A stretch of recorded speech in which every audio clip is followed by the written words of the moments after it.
नारी शक्ति वंदना एक्ट 2023 के तहत महिलाओं के लिए 33% आरक्षण को तुरंत लागू करने की मांग को लेकर बयान और आंदोलन मंगलवार 28 अप्रैल 2024 सुबह 11 बजे अमरावती शहर महिला कांग्रेस कमेटी की तरफ से अमरावती म्यूनिसिपल कॉरपोरेशन ऑफिस के सामने जरूरी आंदोलन किया। म्यूनिसिपल कॉरपोरेशन ऑफिस के कर्मचारी म्यूनिसिपल कॉरपोरेशन के प्रेसिडेंट मौजूद थे। महिला कांग्रेस के वर्कर चिलचिलाती गर्मी में विरोध करने आई, लेकिन म्यूनिसिपल कॉरपोरेशन के कर्मचारी न होने की वजह से कांग्रेस महिला प्रेसिडेंट जयश्री वानखेडे ने ऑर्गनाइज कोणते प्रश्न घेऊन आपण आंदोलन करीत आहात, मागणी करीत आहात? आम्ही महिला काँग्रेस पक्षाच्या महिला आज इथे आलो आहेत। एक तर आमसभेमध्ये इथल्या ज्या जनप्रतिनिधी आहेत BJPच्या महिला नगरसेविका यांनी एक आंदोलन छेडलं या महापालिकेमध्ये। आमचा त्यांना एक उत्तर म्हणून पण एक तिथे आम्ही उभे आहोत की त्यांनी जे लोकांच्या प्रतिनिधित्व केलं, त्यांनी त्या लोकांचं प्रतिनिधित्व त्यांनी केलेलं आहे। लोकांची दिशाभूल करण्याचं हे त्यांनी जे त्या दिवशी आमसभेत केलं हे चुकीचं होतं। चुकीचं का बरं होतं? कारण त्यांना सुद्धा माहिती आहे ती गोष्ट की 2023मध्ये 19 सप्टेंबर 2023ला सगळ्यात पहिले बिल आपल्यासमोर आलेलं, इंट्रोड्यूस झालेलं। ऑलरेडी हे राजीव गांधी यांनी 1979 साली हे बिल ठेवलेलं होतं, जे की आपल्या पंचायत समिती आणि महानगरपालिका यासारख्या ठिकाणी जे आरक्षण आत्ता बसले आहेत, ज्या इथे बसलेल्या सगळ्या स्त्रिया, आम्ही खरोखर राजीव गांधी यांचे मनातून या गोष्टीचा आम्ही आदर करतो आणि त्यांचा आम्ही धन्यवाद करतो की त्यांनी हे बिल लागू केल्यामुळे पंचायत समिती महानगरपालिका येथे आम्ही आज स्त्रिया बसलेल्या आहोत। आणि दुसरी गोष्ट म्हणजे ही की त्या दिवशी जी केली ते लोकांची दिशाभूल अशी झाली आहे की महिला आरक्षण बिल नारी शक्ती वंदन हे जेव्हा 2018मध्ये राहुल गांधी यांनी एका भाषणात सांगितलं की त्यांच्या वडिलांनी म्हणजे राजीवजी गांधींनी हे बिल जेव्हा ठेवलेलं होतं, देवेगौडांनी सुद्धा 93मध्ये ठेवलं होतं हे बिल नारी शक्ती वंदन, याला महिला रिझर्वेशन बिल म्हणून आपण त्याला पाहत होतो। हे एक विधेयक आहे। 19 सप्टेंबरला हे बिल परत ठेवण्यात आलं, मोदी सरकारने ठेवलं। नंतर 20 सप्टेंबरला यांना सगळ्या राज्यसभेमध्ये याला मान्यता भेटली। सगळ्यांचे 445-42 असे त्यांना आता काय मागणी आपली? आता मागणी काय आहे? प्रमुख मागणी काय आहे? प्रमुख मागणी आमची आहे की आता हे जे आहे आरक्षण बिल पडलेलं आहे हे आम्हाला पाहिजे आहे। लगेच लागू का करत नाही आहे BJP सरकार? कारण यांचा जो मोटिव्ह होता हे बिल नव्हतंच, जे बिल ऑलरेडी पारित झालेलं आहे ते बिल कायदा झालेला आहे। Arun Ram Meghwal chief justice of ministry आणि द्रौपदी मुर्मू यांनी ते साईन केलेलं हा ॲक्ट न राहता कायदा ॲक्ट झालेला आहे, ते विधेयक नाही आहे आता। ते 2023ला 21 सप्टेंबर 2023ला ॲक्ट तयार झालेला आहे आणि हा ॲक्ट आत्ता लागू का करत नाही आहे? उगाच महिलांची दिशाभूल करण्याचा प्रयत्न आहे। आणि या काँग्रेसला पण बदनाम यासाठीच केला जात आहे की आम्ही कुठल्याही काँग्रेस पक्षाच्या कोणत्याही सांसदनी किंवा कोणत्याही अधिकाऱ्यांनी किंवा कोणत्याही नेत्यांनी याला कधीच अमान्य केलं नव्हतं। हे त्यांचा सगळ्यात पहिला मोटिव्ह आहे। काँग्रेसनी सगळ्यात पहिल्या महिला इथे ज्या राष्ट्रपती असो, प्रधानमंत्री असो की आपल्या अमरावतीच्या पालकमंत्रीपर्यंत असो, सगळ्या स्त्रिया त्यांनी दिलेल्या आहे। त्यामुळे महिलांचा विरोध काँग्रेस करूच शकत नाही। आणि एक विशेष म्हणजे असं आहे की जे परिसीमन बिल ते महिलांच्या पदराआड लपून त्यांना हे करायचं होतं। विधेयक कधीही 2 संसदेमध्ये एकत्र येऊ शकत नाही। रूल नंबर 66 संसदेचा असा सांगतो की 2 विधेयक एकत्र कधीही पास होऊ शकत नाही। त्यांना माहिती होतं की परिसीमन हे बिल कधीही त्यांचं पारित होऊ शकत नाही। त्यामुळे जे बिल ऑलरेडी ॲक्ट झालं आहे, जे बिल नाही राहिलं आहे, 2023मध्ये जे ॲक्ट आहे त्यावर राष्ट्रपती आणि मिनिस्ट्री ऑफ जस्टिसची साईन आहे, तो ॲक्ट त्याला जोडून आपल्या महिलांची आणि पूर्ण देशाची दिशाभूल करण्याचा प्रयत्न आहे। परिसीमन करण्याचा जो मुख्य हेतू होता, त्या परिसीमन करण्याचा मुख्य हेतू हा त्यांचा पडलेला आहे। महिलांचं विधेयक बिल पडलेलं नाही, तो ॲक्ट आहे आणि तो फक्त लागू करत नाही। मोठ्या प्रमाणात पाहिलं तर BJPकडनं काँग्रेसवर आरोप प्रत्यारोप करण्यात येत आहे किंवा हे बिल पास न करण्यामागे हा जो हेतू आधी बोला 21 सप्टेंबर 2023ला जेव्हा हे बिल संसदेमध्ये मंजूर झालं त्यानंतर मोदीजींचं वक्तव्य बघा।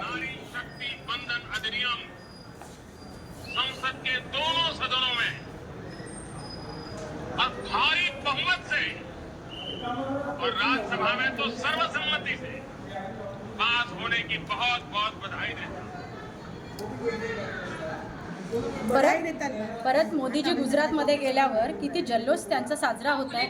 यावरून समजतं की मोदी सरकार नरेंद्र मोदी अहमदाबाद पहुंच गए हैं। महिला आरक्षण बिल पास होने के बाद पीएम मोदी पहली बार अहमदाबाद पहुंचे हैं। 2 दिनों का उनका ये महत्वपूर्ण गुजरात का दौरा, आप देख रहे हैं किस तरह से जबरदस्त स्वागत प्रधानमंत्री नरेंद्र मोदी का किया जा रहा है। महिलाओं की भारी तादाद वहां पर है जिनकी महिला आरक्षण बिल पास होने के बाद ये पहला उनका अहमदाबाद का दौरा है, जो तस्वीरों में इस वक्त आप देख रहे हैं। 2 दिनों के गुजरात दौरे पर अहमदाबाद पहुंचे हुए हैं। नारी शक्ति वंदन कार्यक्रम में पीएम हिस्सा लेंगे। वहीं कल वाइब्रेंट गुजरात इवेंट को पीएम मोदी संबोधित भी करने वाले हैं। असे अनेक व्हिडिओ आहेत की ज्यांनी जेव्हा नारीवंदन जेव्हा सक्सेस झालं त्यानंतर मोदीजींनी अनेक ठिकाणी कार्यक्रम घेतले आणि महिलांची परत दिशाभूल केली. आम्हाला असं वाटतं की यांनी दिशाभूल न करता महिलांना 33% आरक्षण देऊन त्याची अंमलबजावणी ताबडतोब करावी. महिलांची दिशाभूल करणं फार चुकीचं आहे. महिलांच्या खांद्यावर बंदूक ठेवून हे BJP सरकार राजकारण करत आहे. एवढंच. धन्यवाद. ठीक आहे. मी जयश्री वानखडे, अमरावती शहर महिला काँग्रेस कमिटी अध्यक्ष आणि तसेच आज माझ्यासोबत अमरावती शहराच्या आमच्या काँग्रेसच्या नगरसेविका आणि सर्व पदाधिकारी. आज आम्ही महानगरपालिकेमध्ये आंदोलनासाठी इथे आलेलो आहे, कारण महिला आरक्षण 2023मध्येच लागू झालं, परंतु त्याची अंमलबजावणी यांनी केलेली नाही आहे.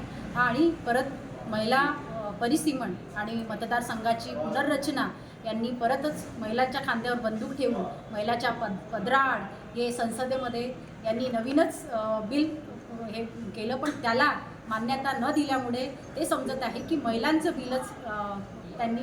बिल त्यांनी अमान्य केलं.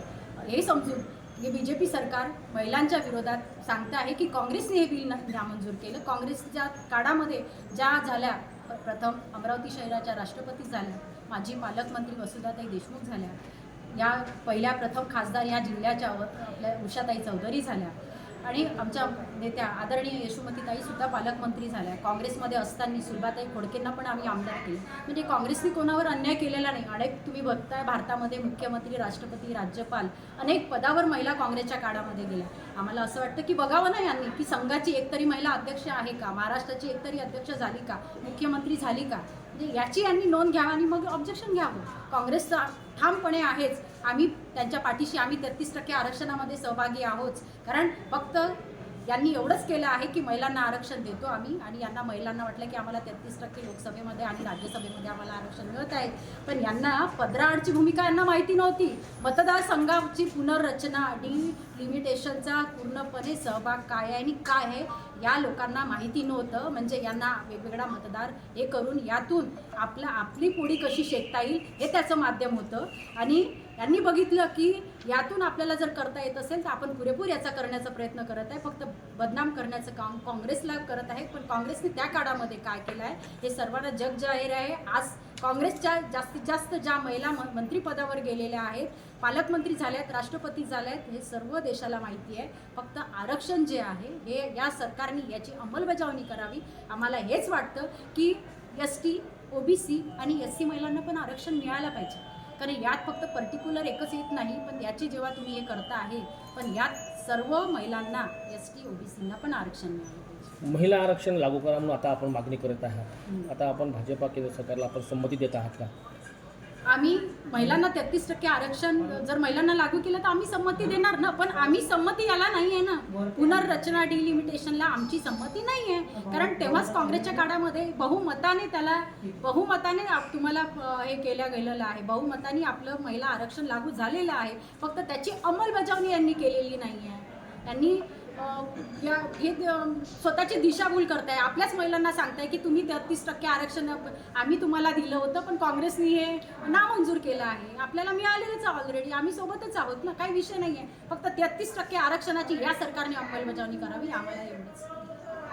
कोणते प्रश्न घेऊन आपण आंदोलन करीत आहात, मागणी करीत आहात? आम्ही महिला काँग्रेस पक्षाच्या महिला आज इथे आलो आहेत. एक तर आमसभेमध्ये इथल्या ज्या जनप्रतिनिधी आहेत BJPच्या महिला नगरसेविका यांनी एक आंदोलन छेडलं या महापालिकेमध्ये.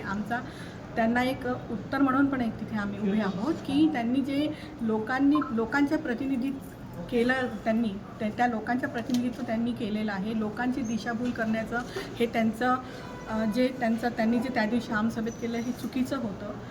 चुकीचं का बरं होतं? कारण त्यांना सुद्धा माहिती आहे ती गोष्ट की 2023मध्ये 19 सप्टेंबर 2023ला सगळ्यात पहिले बिल आपल्यासमोर आलेलं, इंट्रोड्यूस झालेलं. ऑलरेडी हे राजीव गांधी यांनी 1979 साली हे बिल ठेवलेलं होतं, जे की आपल्या पंचायत समिती आणि महानगरपालिका यासारख्या ठिकाणी जे आरक्षण आत्ता बसलं आहे, ज्या इथे बसलेल्या सगळ्या स्त्रिया, आम्ही खरोखर राजीव गांधी यांचे मनातून या गोष्टीचा आम्ही आदर करतो आणि त्यांचा आम्ही धन्यवाद करतो की त्यांनी हे बिल लागू केल्यामुळे पंचायत समिती महानगरपालिका येथे आम्ही आज स्त्रिया बसलेल्या आहोत. आणि दुसरी गोष्ट म्हणजे हे की त्या दिवशी जी केली ते लोकांची दिशाभूल अशी झाली आहे की महिला आरक्षण बिल, नारी शक्ती वंदन हे जेव्हा 2018मध्ये राहुल गांधी यांनी एका भाषणात सांगितलं की त्यांच्या वडिलांनी म्हणजे राजीवजी गांधींनी हे बिल जेव्हा ठेवलेलं होतं, देवेगौडांनी सुद्धा 93मध्ये ठेवलं होतं हे बिल, नारी शक्ती वंदन, याला महिला रिझर्वेशन बिल म्हणून आपण त्याला पाहत होतो. हे एक विधेयक आहे. 19 सप्टेंबरला हे बिल परत ठेवण्यात आलं, मोदी सरकारने ठेवलं. नंतर 20 सप्टेंबरला यांना सगळ्या राज्यसभेमध्ये याला मान्यता भेटली. सगळ्यांचे 445-42 असे त्यांना आता काय मागणी आपली? आता मागणी काय आहे? प्रमुख मागणी काय आहे? प्रमुख मागणी आमची आहे की आता हे जे आहे आरक्षण बिल पडलेलं आहे हे आम्हाला पाहिजे आहे. लगेच लागू का करत नाही आहे BJP सरकार? कारण यांचा जो मोटिव्ह होता, हे बिल नव्हतंच. जे बिल ऑलरेडी पारित झालेलं आहे ते बिल कायदा झालेला आहे.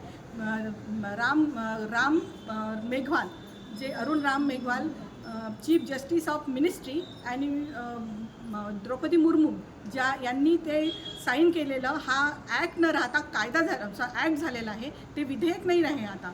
ते 2023ला 21 सप्टेंबर 2023ला ॲक्ट तयार झालेला आहे आणि हा ॲक्ट आत्ता लागू का करत नाही आहे? उगाच महिलांची दिशाभूल करण्याचा प्रयत्न आहे. आणि या काँग्रेसला पण बदनाम यासाठीच केला जात आहे की आम्ही कुठल्याही काँग्रेस पक्षाच्या कोणत्याही सांसदनी किंवा कोणत्याही अधिकाऱ्यांनी किंवा कोणत्याही नेत्यांनी याला कधीच अमान्य केलं नव्हतं. हे त्यांचा सगळ्यात पहिला मोटिव्ह आहे. काँग्रेसनी सगळ्यात पहिल्या महिला इथे ज्या राष्ट्रपती असो, प्रधानमंत्री असो की आपल्या अमरावतीच्या पालकमंत्रीपर्यंत असो, सगळ्या स्त्रिया त्यांनी दिलेल्या आहे. त्यामुळे महिलांचा विरोध काँग्रेस करूच शकत नाही. आणि एक विशेष म्हणजे